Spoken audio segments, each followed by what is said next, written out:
Dear students, welcome to UGC Patasala program on Population Studies. I am Professor Sandhya from the School of Economics, University of Hyderabad. Today's module is on Tools of Economic Evaluation 2. In this module, the learning objective is to know the various steps and stages of cost-benefit analysis in detail. There are 3 stages for assessment of all costs and benefits. All relevant costs and benefit variables must be identified. Second stage is quantified and the third stage is valued. Stage 1. The identification of relevant costs and benefits will define the variables in the study. Example, changes in the resource use, changes in productive output, changes in health state. Stage 2 of cost benefit analysis or cost effective analysis, to measure the changes in the above variables brought out by the intervention. Stage 3, quantifying changes in the resources used in terms of land, labor, capital or consumables. Labor, the predominant element of most healthcare, is often expressed in units of time that can later be valued in some way, which means by apportioning the salaries of the staff to the time per unit that they spend for each activity of the health care. The quantification of raw materials, example, amount of drugs, dressings, appliances is usually straightforward as these counted and recorded by routine data systems.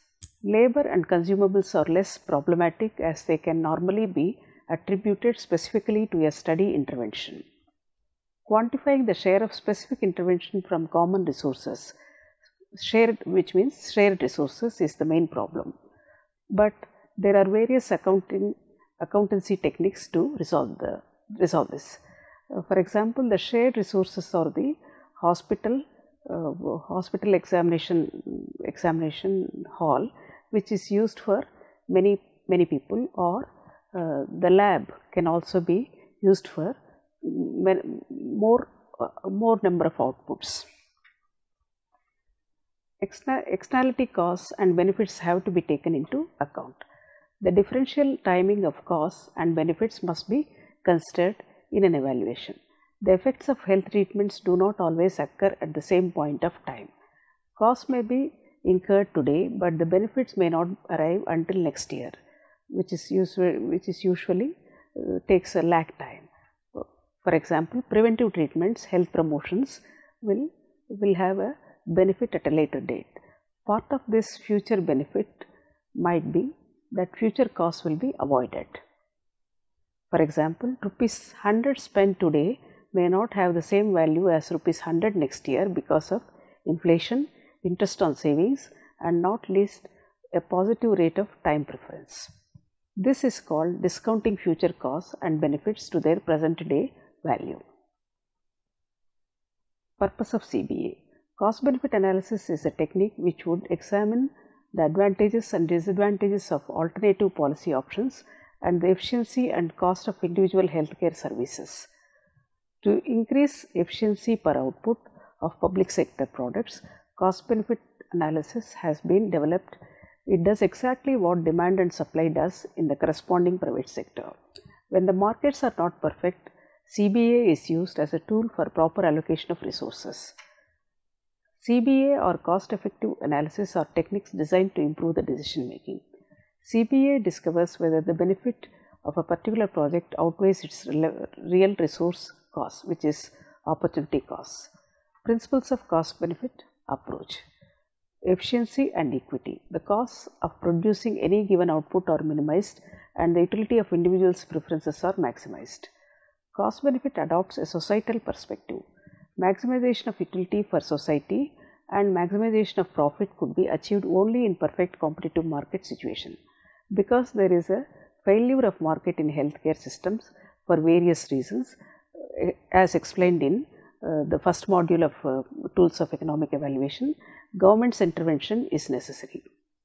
Since the healthcare cannot be traded in the market, CBA is used for allocating resources. Aim of CBA. The perfect market achieve both technical and allocative efficiency given any initial endowments of resources. The aim of CBA is to identify potential Pareto Superior or Pareto improvements. Here we will define what is a Pareto Superior. Pareto Superior means a state of economy A is said to be Pareto superior to another state B if at least one person is better off in A than B, but none is worse off. It is not always easy to find Pareto improvement. For example, when we develop a vaccination program, there are many who saved from the diseases, but some that are. Another concept that we have to know here is Pareto improvement. It is based on individuals and their welfare. The welfare of the community as being made up of welfare of individuals. Example, people gaining utility from benefits to others, but welfare of society is different from the sum of individual utilities. It is not always easy to find Pareto improvement. For example, when we develop a vaccination program, there are many who are saved from the diseases, but some that are also that are all harmed, a few who may be killed by the vaccine. Almost no activity can be guaranteed to be without a loser. Most people would judge that it is reasonable for there to be some losers if the gains to those who benefit are sufficiently large. We need some basis for judging the relative importance of the gains to the gainer and the losses to the loser. One approach is to ask those who can gain to compensate those who lose. If they do this and are still better off, it is a source that their gain exceeded the losses to those who lost. So, there is a Pareto improvement. But in reality, it is difficult to find a project in which no one is made worse off. If the losers are to be compensated from the benefits of the gainers, the project would be undertaken. The criterion is satisfied if the amount by which beneficiaries gain exceed the amount by which the losers lose, which is called social efficiency. Allocative efficiency, there are no losers. Social efficiency, there can be losers. Classification of projects. Projects can be classified into 4 categories based on both efficiency and equity. 1 and 3 are accepted if efficiency is taken into consideration. If equity is taken into consideration, only 1 is accepted. The whole diagram is shown in the figure. The second step in cost benefit analysis is measuring efficiency. There are 2 approaches to measure efficiency. One is human capital approach. It values all health improvements by the improvement in labor productivity caused by health improvement. Thus, saving a life of a working man produces a benefit equal to the money value of that man's future work output. It is easy to apply, but omits the psychological benefits, which is utility enhancement, and hence it is difficult to measure the extent of understatement of benefits. The second approach is willingness to pay approach. It takes into account the psychological benefits that the patients get from healthcare. It estimates the amount that the patient would be willing to pay for the benefits. A person who is willing to pay more is getting more benefits. There are 3 weaknesses in this approach. 1. The effective demand for a service indicates only the benefits that individuals are willing to purchase for themselves and exclude the benefits that will accrue to the other members. Second weakness is the effect of demand expresses the willingness to pay of uninformed consumer.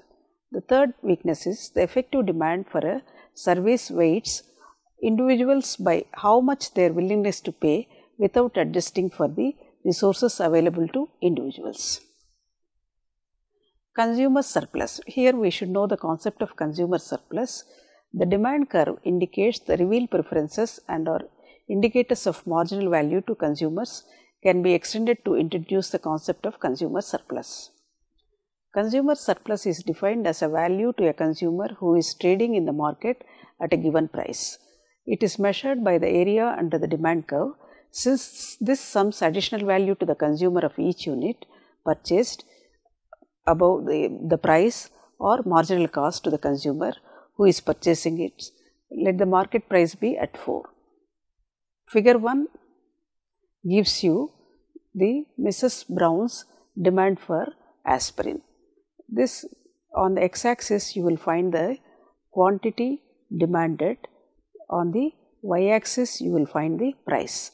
According to the demand curve, the consumer is willing to pay rupees 7 as price for the first unit of the aspirin, but actually she pays only rupees 4 market price as given by the market price, that is shown in the demand curve, and she gains rupees 3. So, first unit gain is 7 minus 4, 3, second unit gain is 6 minus 4, 2, third unit gain is 5 minus 4, 1, fourth unit gain is 4 minus 4, 0. Thus, if we sum up all the gains of each unit, we will find the total surplus as 6. Thus, the surplus in the area under the is the area under the demand curve. Difference between areas OLCA minus OLCD will give us the consumer surplus. Consumer surplus is important because how the welfare of consumer changes with the changes in the prices is depicted here. The consumer surplus must be set against government's cost of the project in order to make an initial rough estimate of whether the project is worth implementing.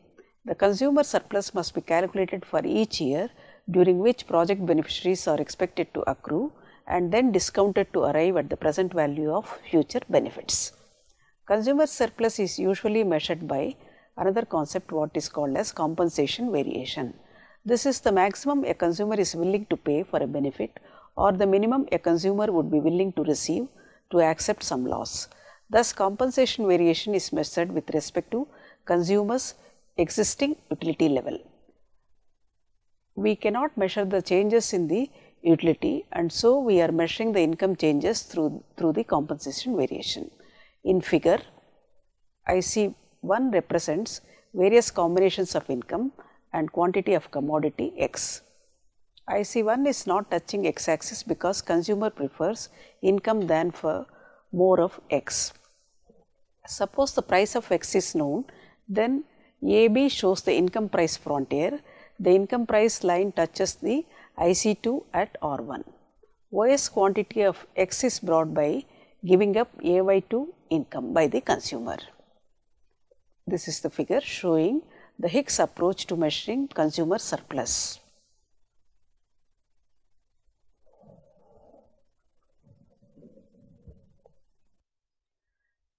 Suppose if he does not know the price X and plans to buy the same quantity of X, OS to get IC1 utility. He is willing to sacrifice AY1 income for this. Thus, the difference between AY1 and AY2 is the consumer surplus. This surplus shifts the consumer to a higher indifference curve, that is IC2. AY1 is the willingness to spend, AY2 is actually spending. If we withdraw some income from him through a tax and push him on IC1 which is a lower indifference curve, only his equilibrium is at L. But if we allow him to buy OS units, he will be in equilibrium at point R2. The amount of income deducted, that is R1, R2 is the compensation variation. The third step of cost benefit analysis is shadow pricing. A shadow or accounting price is a price estimate for a cost or a benefit when market prices are considered not to be an accurate reflection of opportunity cost or when no market price exists. Market prices may not reflect opportunity cost due to existence of externalities or of government control. The whole concept of externalities is being explained in Tools of Economic Evaluation Module 1. Where there are external effects or externalities in consumption, observed prices, that is market prices, may be replaced with shadow prices. For example, if voluntary unemployment is prevalent in the economy, then the valuation of leisure time may exceed individuals' true valuation because they are forced to consume more leisure than they would prefer. The social valuation of an extra consumption of A's cigarette may be less than A's compensation variation because the cigarette smoke affects B's nose. Using the demand curve to estimate the benefits. If the amount the consumer is willing to pay for every possible separate quantity of care, then the total willingness to pay of society for any total quantity of later date may add less to utility. The fourth step of cost-benefit analysis is time preference and discounting. The benefits of the projects may be spread over time, and hence it is essential to weigh the future versus the present. Future benefits are weighed less because 1. Individuals may have T-time preference rates because they discount future costs and benefits. The reasons are impatience, uncertainty in future, which is risk of never enjoying the benefits, and the third one is consumption at a later date. The second reason is benefits available now may be invested to produce greater benefits in future. For example, rupees 100 now, interest rate of 10 will give 110 after a year and 121 after 2 years, whereas receiving 100 rupees after a year means losing 10 rupees. Therefore, there is an opportunity cost to receive benefits in the future instead of present. Two approaches to weigh future versus present benefits and costs. Social time preference. It refers to individual preference regarding future versus present. Because markets are imperfect, it does not apply here. The objective is to achieve equity, that is a social welfare function. Social opportunity cost of capital. It refers to prevailing real rate of interest. The objective is to achieve social efficiency. The future costs and benefits are weighed by means of discount rate, whereby compensation variations in different years are summed as summation CVT 1 plus R raised to the power minus T, where T is 0 is present year, T equal to 1 year ahead. R is the discount rate. Risk and uncertainty. The fifth step is risk and uncertainty. The effects of project may not be certain. Risky gains are less preferred to certainty equivalents, and hence compensation variations should be valued as certainty equivalents. The 6 steps of cost benefit analysis is direct valuation. To estimate the individual's compensation variations directly, imagine 2 scenarios, with the project and without the project. Ask the question how much they would be willing to pay for the project. Sometimes it is an underestimate or overestimate. The 7th step is aggregation. If the rich derive utility from the utility gain of others, then there will be an external benefit to be included from the gains of the poor over and above their utility gain. The method here is to give weights, that is WI, to individual compensation variations according to the importance to be attached to their gains or losses. That can be expressed as summation I ranging from 1 to n WI CVI. The equity is treated as externality, hence it becomes invalid. Equity measures tax rates and income levels. Weights are often inversely related to the individual's marginal rate of taxation. But in practice, it is difficult to measure the true distribution of income and wealth.